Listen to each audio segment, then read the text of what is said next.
TRS Clips, the place you arrive at if you just want the best bits of India's smartest podcast, The Ranveer Show. Subscribe, hit that bell icon. I would still love to ask you about relationships from the perspective of your own marriage. What have you learned about attracting the right kind of partner into your life? And, what can a young person think about the concept of attracting the right kind of partner? Because that's a question a lot of people have. I think the first step would be the clarity of what is it do you want in your life in a partner, right? You're looking to have someone as a fling for 6 months. Do you want someone that you'd be married to for the rest of your life, and have a family with? And if that's the case, then what are the characteristics in a person that you're looking for? And those characteristics have to be aligned with your non-negotiable characteristics, right? So, for example, one of my personal principles is nonviolence, right? Ahimsa. No violence in thought, word, and deed, right? You can always be kind, right? So I have zero tolerance for violence. So in my partner, I need her to emulate that as well. So if she comes up to me, if I meet a girl and, I think she's amazing, but she says, you know what, I like to get into fights. It's my thing. I go out at night, I go to dark alleys and we get into fist fights. You're like, no, we're not aligned. So I would say the first step is identify inside of yourself, what are your non-negotiables in terms of your qualities, right? And then see if you can find someone who reflects those same non-negotiable qualities as well. But I think the big thing to keep in mind is that, you talked about social media earlier and what's being fed to us. So much is being fed to us about what type of partner we should have, right? And I think especially in India, you guys produce a movie every 5 seconds in your country, right? Mm. And look at all the men and women in those movies. You take a typical Bollywood movie, you have a stunningly beautiful woman and a really hot guy. And that's all you see. You see a love story, right? Bollywood loves to churn out love stories. I mean, I've seen a bunch of Bollywood movies, but I haven't seen, stuff from, Kerala or Karnataka or Tamil movies and stuff, but it's similar, right? So now your impression in your mind is that's how reality should be. What do we talk about in affirmations, right? 3 things impress the mind: words, visualization, and feeling. That's exactly what a movie is made up of: words, visualization, and feeling. And do you know how much time spent into scripting those perfect words in a movie?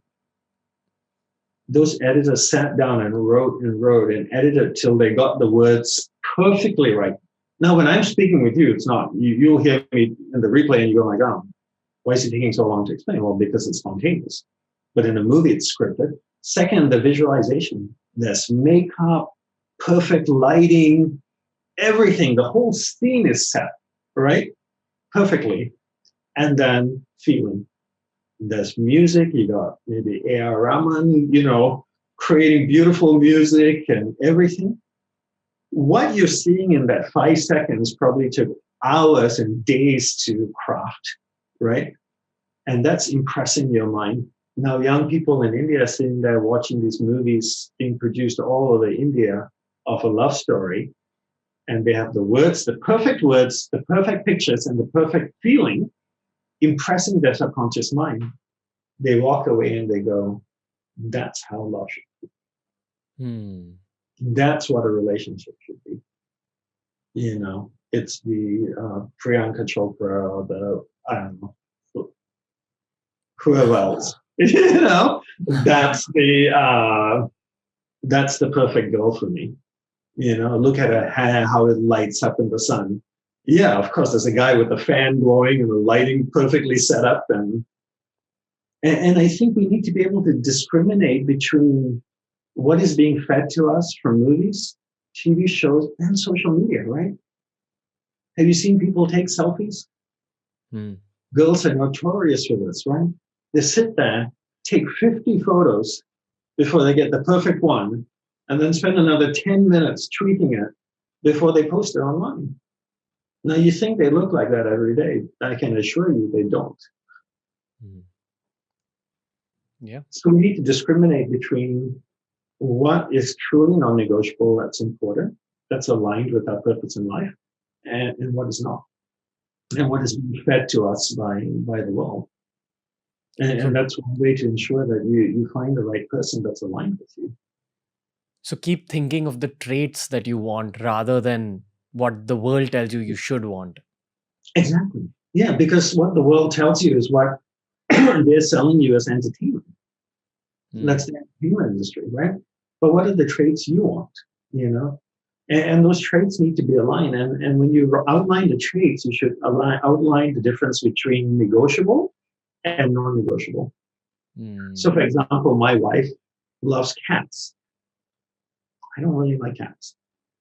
But that falls in my negotiable area. I'm willing to have a cat in the house. It's not a non-negotiable. But if my wife is violent, then that's a non-negotiable. Got it. Is it also true that in affirmations, you're not supposed to say, I don't want XYZ, because they say that the universe or Maya doesn't understand negatives. So if you say, oh, I don't want someone who is mean, then you'll get someone who's mean. But if you think of that same statement, like, I want someone who is kind, you'll get someone kind. Yeah, the whole idea is think of affirmations as creating patterns in the mind. What patterns do I want to create? So if I use negative terms, I don't want someone who is hateful. That's the pattern I'm creating in my mind, right? That pattern starts to vibrate with a certain frequency and it starts to attract that. So replace the words of I don't want or hate with positive words. I want someone who is compassionate, empathetic, loving, kind. Instead of saying, I don't want someone who's hateful, angry, jealous, and egotistical.